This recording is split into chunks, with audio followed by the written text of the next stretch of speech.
about to go down.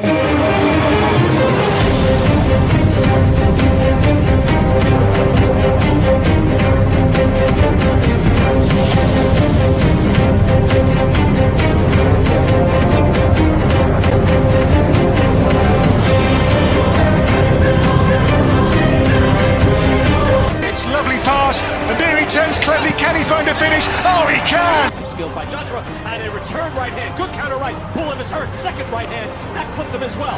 Now he goes in for the kill. Well, Ricciardo is inching into the lead, and Ricciardo that win the Italian Grand Prix! Iguodala running the floor.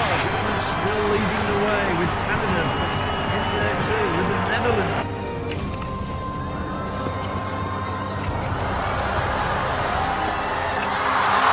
And Musa makes it 4 goals in 2 World Cup matches. The Monaco Grand Prix! Ricciardo triumphant in Monza. Through Bowden, Barrett and an early touch and an excellent...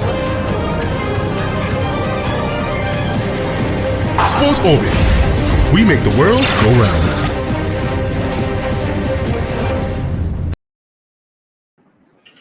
Hello out there and welcome to Sports Orbit.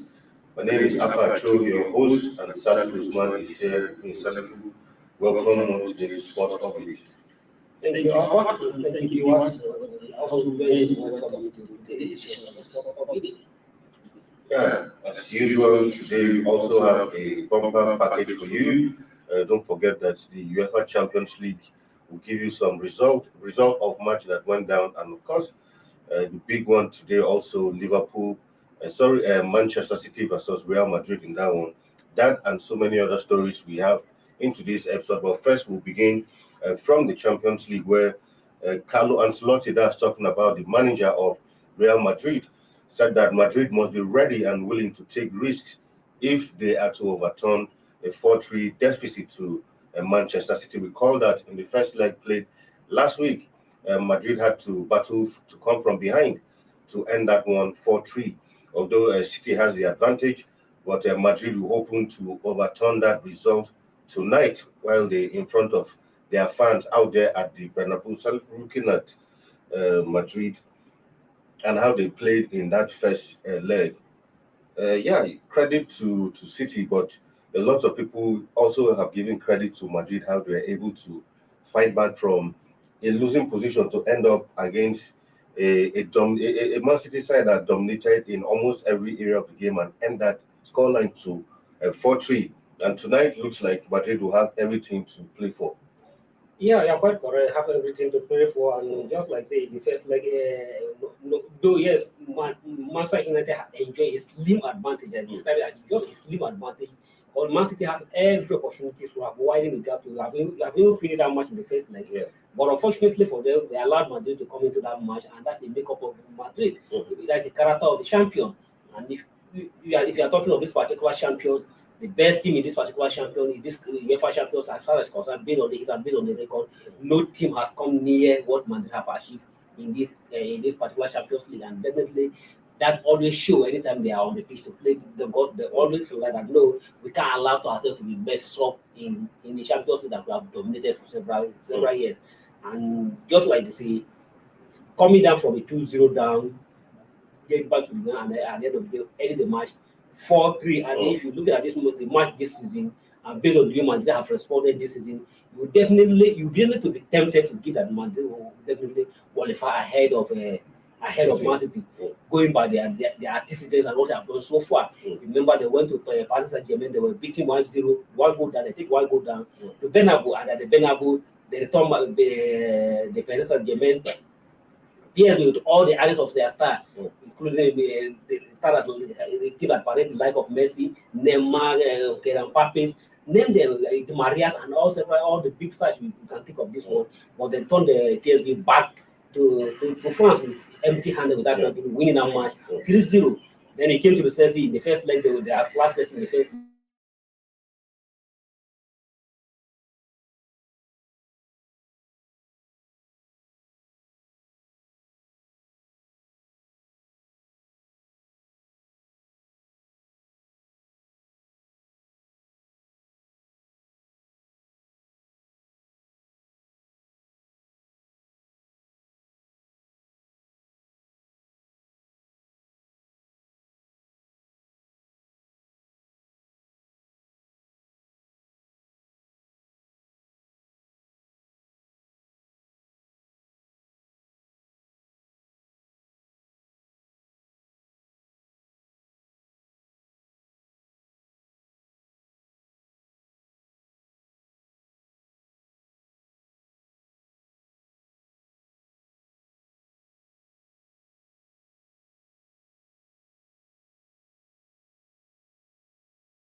All right, sorry for that break in transmission, but still on to the Champions League. Now, looking at Madrid and Man City, for instance, Man City is a very highly attacking side.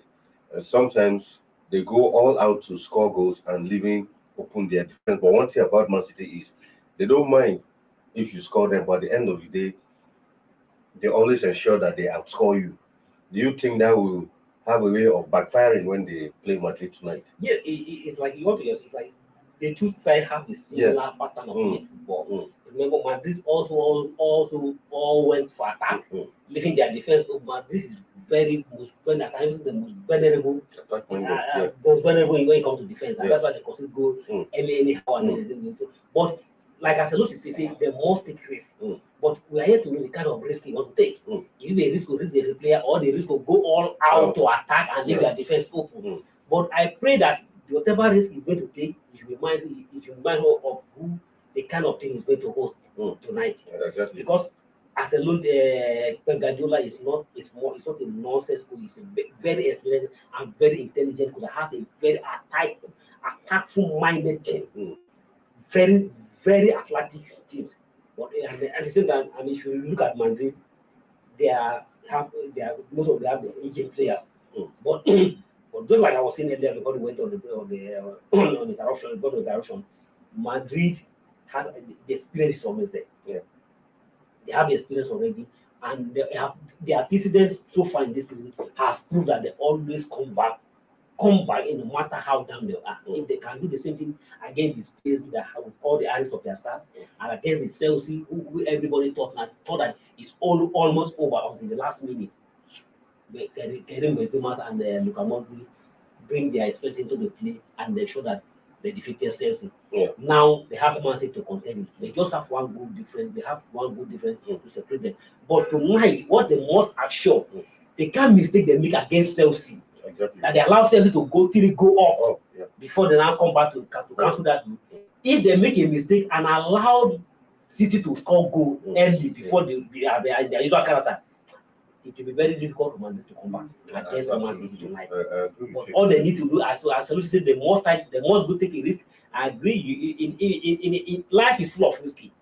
In whatever you want to be in life, you must take a risk to make what you get. But if you are trying to take a risk, you must be mindful of the implication of the risk you want to take. I agree with you completely. Down to the other game, the first game that was played yesterday, that's talking about Villarreal versus Liverpool. Recall that the first leg of that encounter ended 2-0 in favor of Liverpool. At some point, it looked like Villarreal had this tie. I mean, at a point, it was 2-2 on aggregate. Villarreal actually gave Liverpool a scare, going ahead to win, to record 2 unreplied goals, which put the score at 2-2. But somehow, Liverpool, owing to the tactical genius of Jurgen Klopp, took the team, made some changes, and Liverpool came out and wrapped up that one 4-2 on aggregate. Yes, after you get it right, the technical juice of Klopp, that man is a fantastic coach. He always has a way of getting results out of nothing. But yesterday, there's no anybody that is attached to, that is connected to the Liverpool, that will tell me that he was so scared. But even we, who earlier before that match has already given the result to Liverpool, I don't know, they'll begin to have a rethink. Is it going to be another difference, another upset, another surprise result in the Champions League? Nobody, including myself and any other person, I don't think anybody can come out confidently that he gives Villarreal chance to come out to the extent of drawing the match level 2-2 on aggregate to score first goal against Liverpool yesterday. They get the first goal in the first half, and we're hoping that maybe Villarreal will have something going to be a surprise shot and give Liverpool a shock of their life. But just like say, Klopp always have a taking cap, also have to make sure he get where he want to get to. He make a change, bring it the Diaz, and before you know, the result of the match change completely. And credit, I also give credit to the Klopp for his tactical prowess. Diaz that was brought into the match yesterday made the difference. He made a whole lot of difference. And just like I was saying yesterday on this particular stage of the studio yesterday, I said Liverpool are just like water. You must create space for water to pass. No matter how you try to block water, water must find a way for itself. Except you create space for water to pass. If you don't create space for them to pass, you can blame it, and that's what Liverpool this season, Liverpool season, no matter how you try to block them, they must definitely have to find a space for themselves. And that's what the role is. Score 3 goals. Yeah, looking at a player like Diaz, I mean, like some time passed when Diaz came, even former Arsenal coach Arsene Wenger said he actually doff his hat for the scouting team of Liverpool.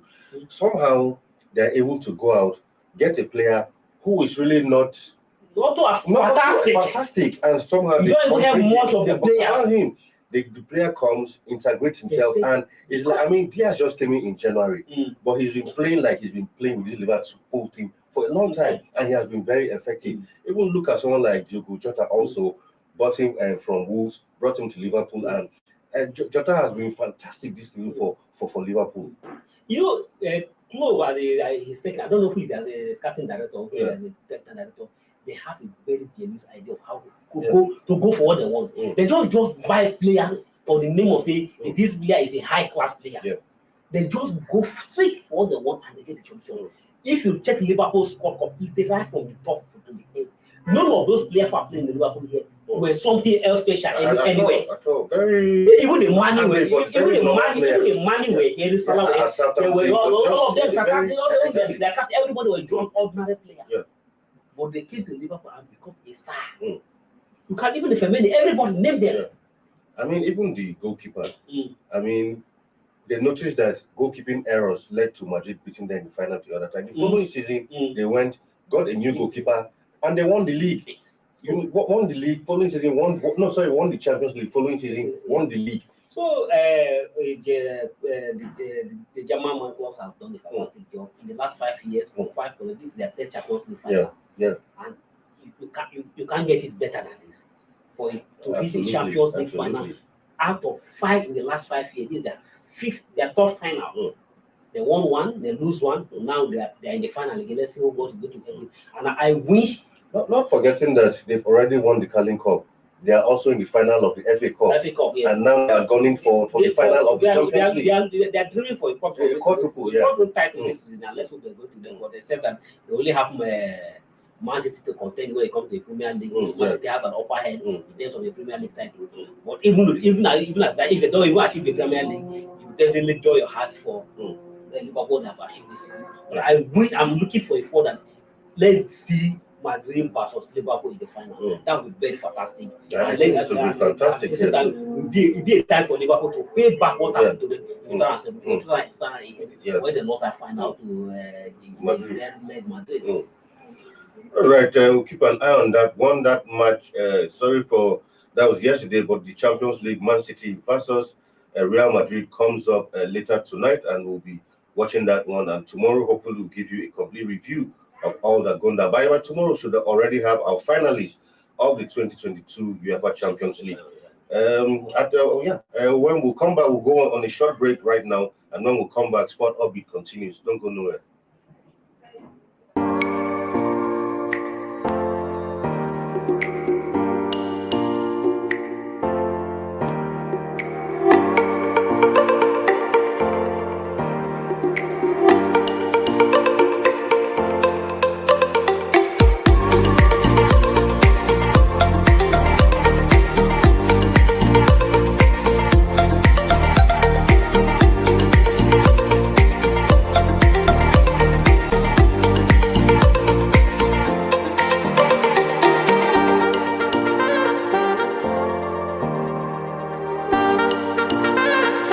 For sponsorship and advert placements, please contact 080-3688-6158. Last Word Leadership Podcast Studio. You have the last word.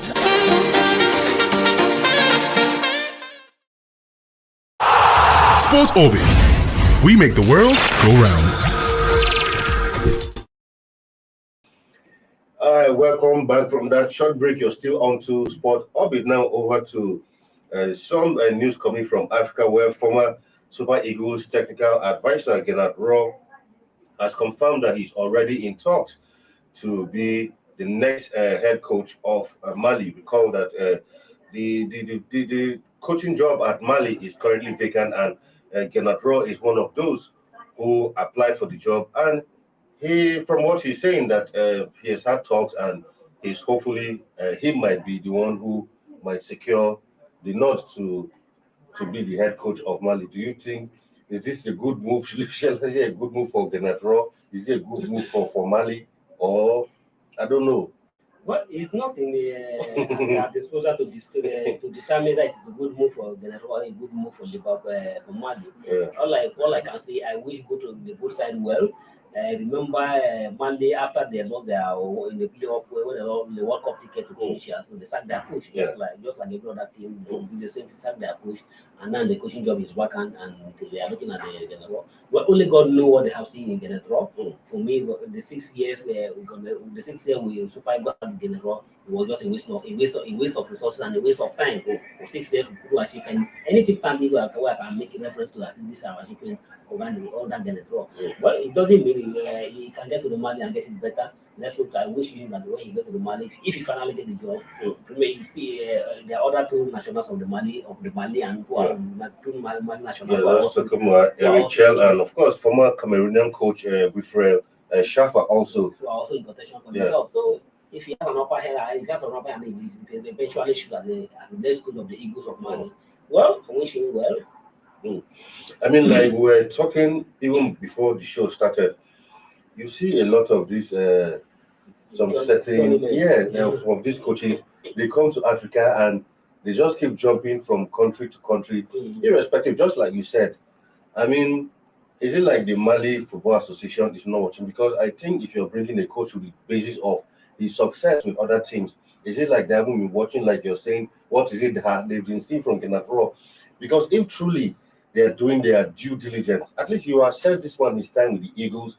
What is that spectacular thing that you think they saw in him that they feel, okay, this one should be our next coach? You know, Africa will have a habit of recycling coaches who are just with white skin in coach. There's one particular, I try to recall his name, who has also almost, unfortunately, has not come to Nigeria, who has transferred all the Africa from Congo to go from Congo to Ghana, from Ghana to Togo, from here to Mali. Travel all within the country, and most of those coaches, they can't even get to Europe and get a job. At all. They can't even be attached to any coach, But when they come to Africa, because of their white skin and we believe that they are better than others. But it's good that I quite appreciate that there's either you like to know a seriousness. It changes that is going, the development that is going on in Africa. That Africa has beginning to look inward.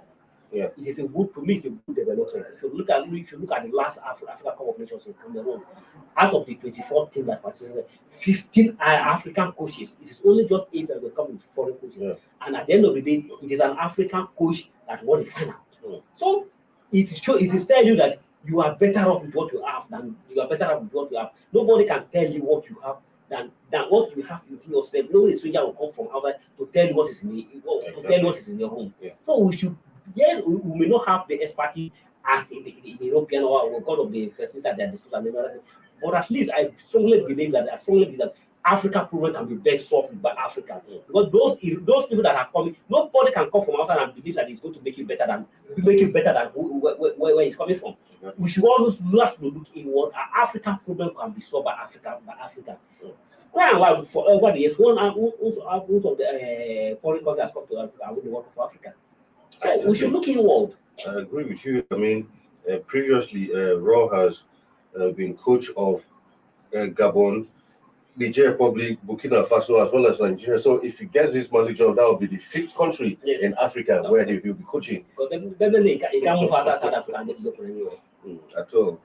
Anyway, away from that to a bit of some transfer window where reports suggest that PSG has also joined in the chase for Victor Osimhen, hoping that he will replace Kylian Mbappe. That's speculations are rife that Kylian Mbappe might be leaving for Madrid, and PSG will be hoping to bring in Osimhen to replace the Frenchman. Will this be in the last couple of weeks? There have been several reports of Arsenal, Newcastle, Man United. In fact, last week we even heard that United had even already opened talks with Osimhen, but we don't know how true that report is now. PSG are also jumping into the fray. Well, a lot of speculation. We are moving to the transfer rumors, and you expect more of this to come up on daily basis. Well, it is also a mark of honor that to hear your own player, Nigerian player, that a very big team, his name is being linked into a very high profile team. But I don't know whether Osimhen will be willing to go to France. They have left France from Lille to Napoli. But from the look of it, he has his mind set to go and play in the Premier League. Yeah. So, but all you need to do is to weigh his option very well. What matters is that you go to the club when you are sure of playing regular time and you are sure of your position and you are sure that you'll be able to fit into the club and deliver. Yeah, I wanted to even ask that because looking at PSG, even if Mbappe is not there, you still have Neymar. You still have Messi. You still have Di Maria. Exactly. And PSG has an array of stars. A lot of them, which some of them haven't been even able to even been used. So Osimhen going there, I don't know. They just have this idea of just keep acquiring players, making the move to PSG. Let's say it happens. Will Osimhen be assured of a steady playing time? Yes, I can't guarantee that. I can't be sure of that. Because for example, just like you say, you have Neymar ahead of you. Definitely, whether you like it or you can't equate Messi. Neymar. Messi, even though Messi is aging, Messi still have the name. The name Messi is always the name Messi. Yeah. So you should try as a player and your representative should watch very clearly. For instance, even the option of going to the Man U. I also look at it. Will Osimhen have a regular play time at Man U? Exactly. Man U still boasts of several players. Yeah.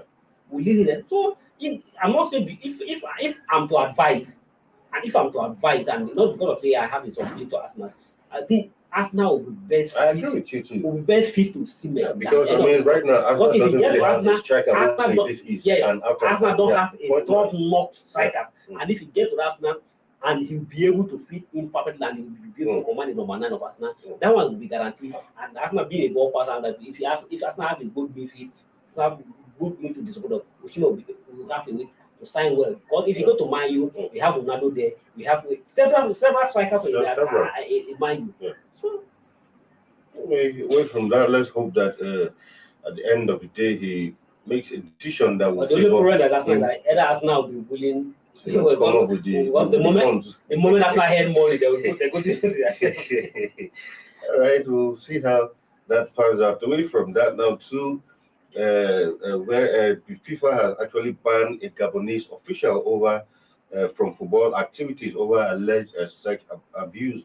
The disciplinary committee has extended the decision passed by a Gabonese Football Association to suspend former Gabon under-17 coach Patrick Asomu Eyi from all football-related activities in December 2021. The Independent Ethics Committee initiated preliminary investigation proceedings into allegations of sexual abuse allegedly committed by Eyi, who is accused of raping and sexually abusing minors in Gabon.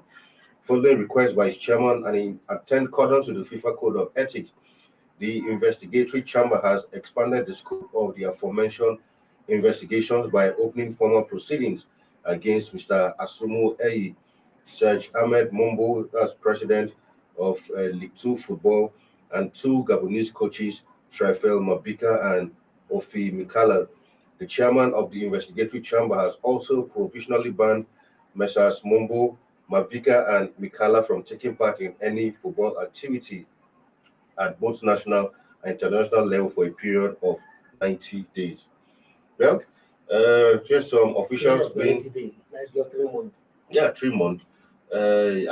For now, since it's still alleged, it means they might still have opportunity to appeal the decision if they are not satisfied with it. But I wonder that when these kind of things always coming up in the football, sexual abuse in the minor is something. I don't know what is wrong with success of woman. What can they go for a minor when there are many girls, many big girls who are looking for food, who are looking for market? Why should you be tempted yourself to do for against the money? What I'm saying, just like it's an alleged, but if he's found guilty, I think they just stop at banning. Definitely. Away from that now too, and the Wimbledon as it come upcoming Wimbledon, and recall that the All English Club has actually banned Russian and Belarusian players from partaking in that event. But former champion, Wimbledon champion, that is Andy Murray, has kicked against the ban of the Russian players. I mean, according to him, even Djokovic also came out, I think yesterday, to also, Nadal, because I mean, yes, fine, your country is an aggressor against another country, but the truth is, you might not squarely put the blame on the players, but for the organizers of Wimbledon, they said these players have not come to publicly say that what their country is doing is wrong. And if they had come out to say it, then we might consider them, but they have not come out to say what our country is doing is wrong. So in principle, it could be that they might have a tacit support for what Russia is doing to Ukraine. Yeah, I agree. To me, in my personal view, I agree with the organizers with that discussion. If, for instance, if President Muhammad Buhari is doing certain things as a head of this country, and you keep silent, don't do things, then tactically it is perceived that either you are support what is exactly. But if you come out, no, Mr. President, you are wrong in this direction. Just like your father is doing something and you feel that you ought to do that, well, I'm not in support of this. It's clearly that even though your dad may still go ahead with the decision, but you have expressed your people, I don't know, I'm not in support of this decision. And at the same time, if you as a player, any player as a tennis player, you are just an icon, you are just an ambassador, you are an icon for the whole world, the whole world. You suppose your voice don't matter in all this kind of decision. But when you keep quiet, it's believed that you are in support of what Vladimir Putin is doing. But I don't know why the Djokovic and now Murray has added the decision. Even the US, remember the British government is frowned at what is not frowned at what's used, and force the organizer of the event to take and ensure that any player who is not coming out to say no on what the Vladimir is doing should be banned should be stopped from playing. And at the same time, if based on the stand the UK government has taken, and if you see a Russian player play in the Wimbledon organization, it's like a double standard. Exactly.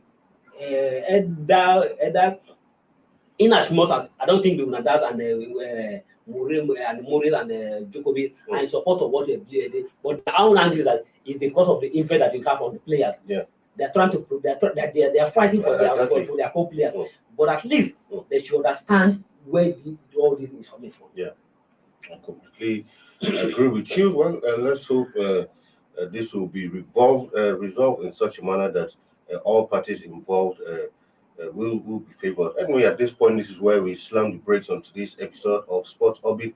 Don't forget that tonight the Champions League comes up again. A second leg, Real Madrid versus Man City. Who will be the winners in that one? Well, we'll keep our fingers crossed. Tomorrow we'll give you a review of all that transpired today. Salifu, thank you for being on the show today with me once again.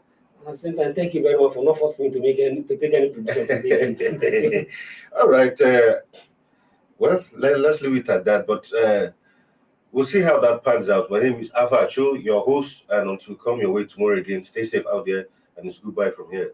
Thank you for watching. For sponsorship and advert placements, please contact 080-3688-6158. Last Word Leadership Podcast Studio. You have the last word.